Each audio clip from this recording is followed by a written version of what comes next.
Imagine stepping into a world where your usual tools feel unfamiliar, yet they open doors to uncharted creativity. This video takes you on a journey of exploring art through your non-dominant hand. Here, you'll discover how switching hands is not just about overcoming the awkwardness of a different grip. It's about rewiring your brain, enhancing your observation skills, and breaking free from the monotonous patterns that often lead to creative blocks. Embrace the challenges, celebrate the imperfections, and let your non-dominant hand guide you to new artistic horizons. Embarking on the journey of using your non-dominant hand for sketching is not just an artistic endeavor, it's a profound neurological expedition. This process taps into the intricate workings of your brain, challenging and expanding its capabilities in unexpected ways. The brain's hemispheres, each responsible for different functions, play a crucial role in this exploration. The left hemisphere, typically dominant in the right-handed individuals, is analytical, methodical, and language-oriented. The right hemisphere, on the other hand, governs creativity, spatial abilities, and intuition.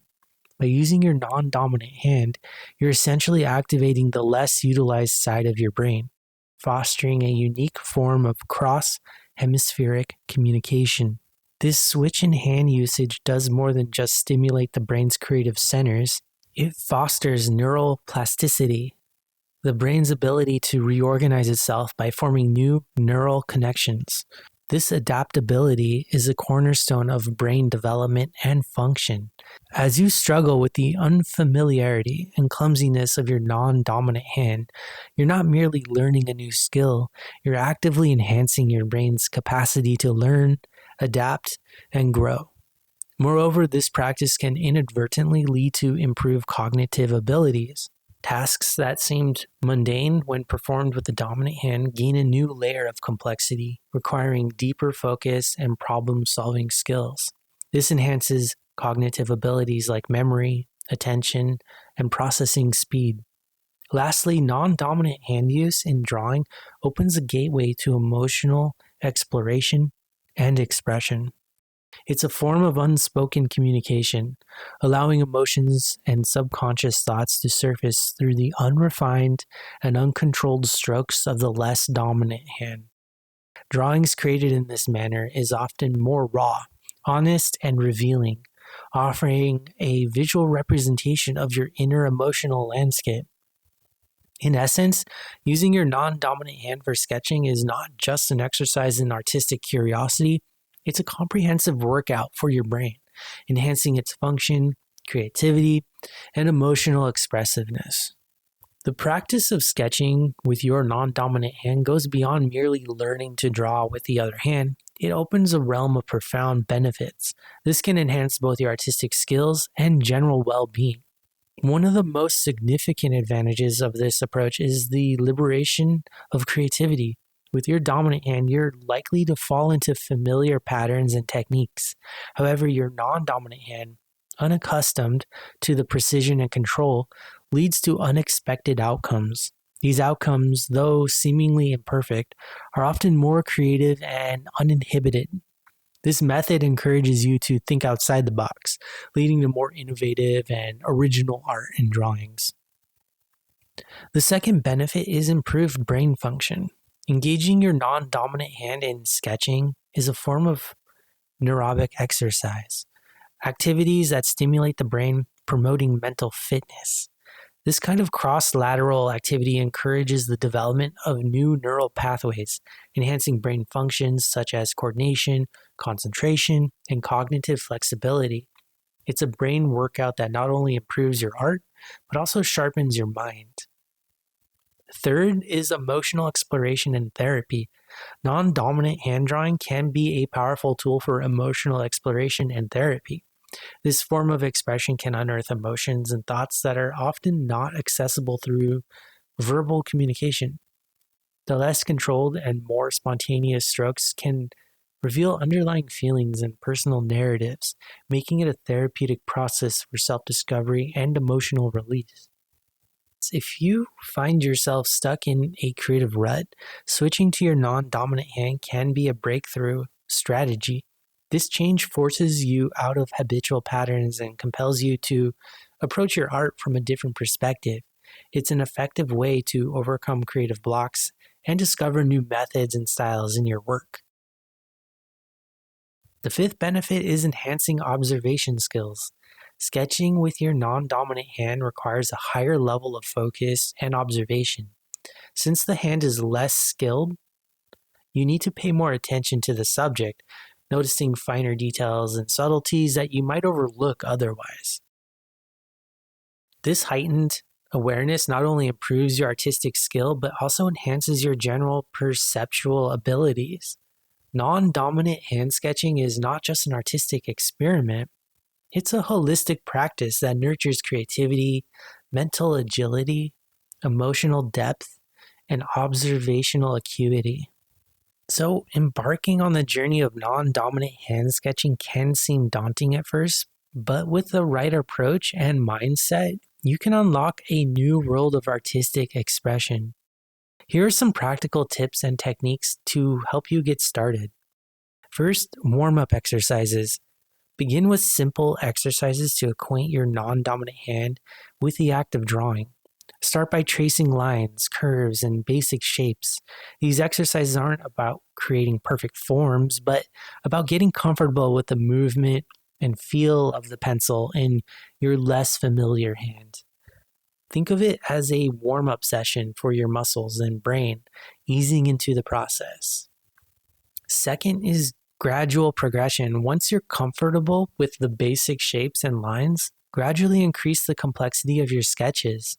Progress to drawing everyday objects around you, focusing on their basic forms and contours. Don't rush this process. Allow your hand to slowly adapt to the intricacies of drawing. This gradual progression helps build confidence and skill without overwhelming yourself. Next is embracing imperfections. One of the most important aspects of non-dominant hand sketching is learning to embrace imperfections.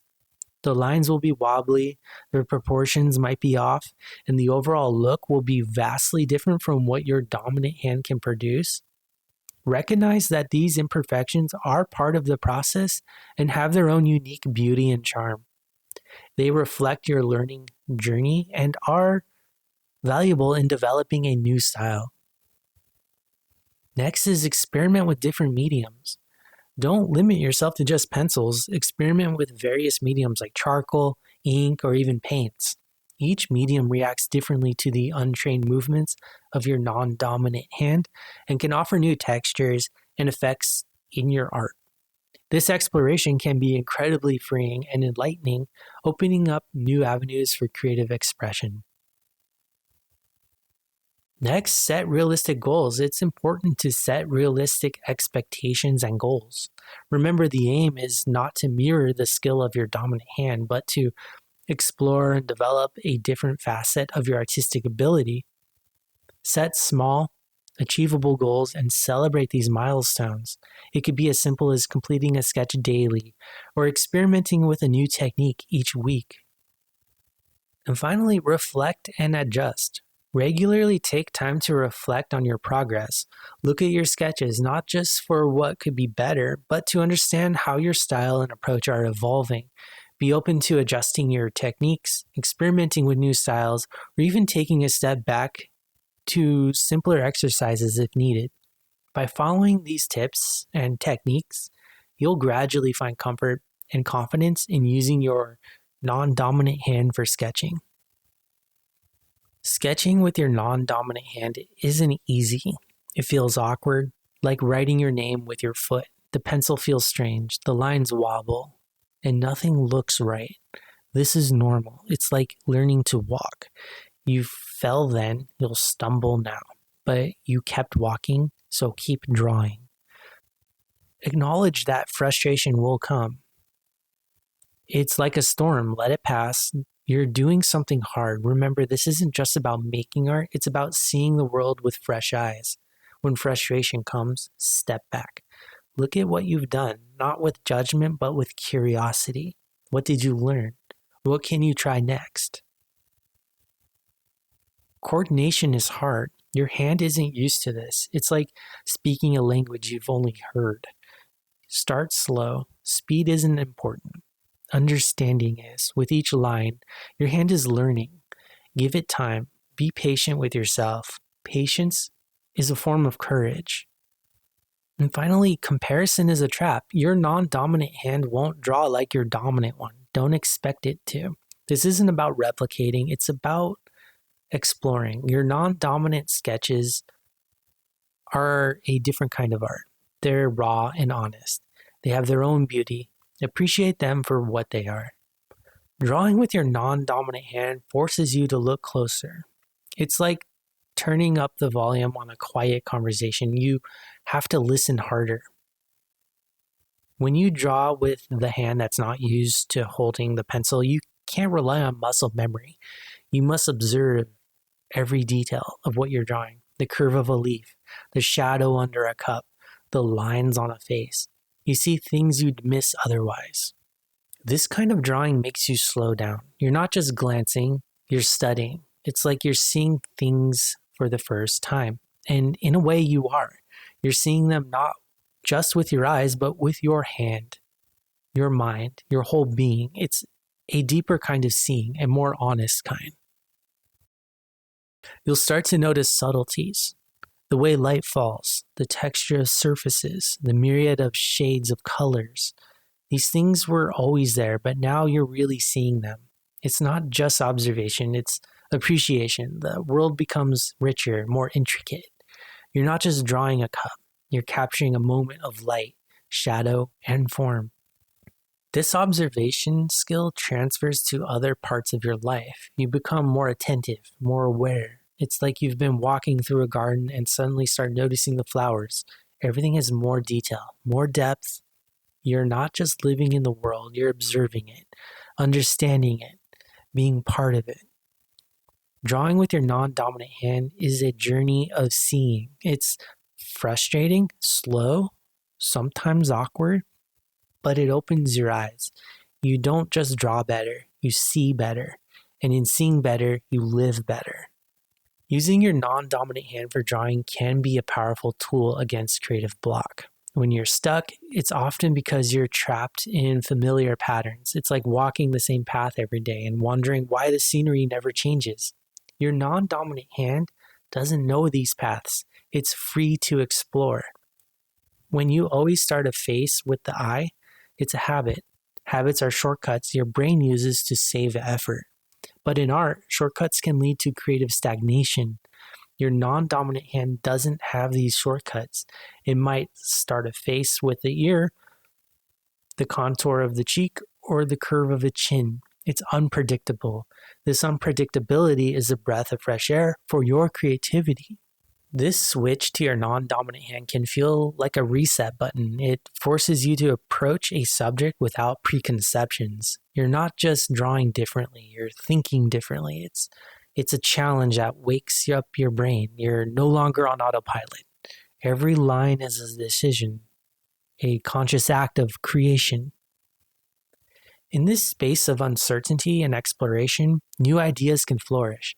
You might find new styles and perspectives, new themes emerging in your work.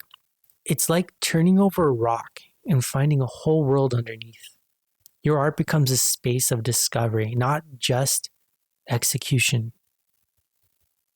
Using your non-dominant hand to draw is more than just a technique. It's a way to step outside your comfort zone, to break free from the chains of habit.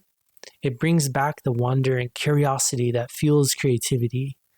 In the unfamiliar lines and shapes that emerge, you might just find the key to unlock your next big idea. I hope you liked this video. If you did, hit the thumbs up. And if you want to see more videos like this, please subscribe to my channel. Thanks.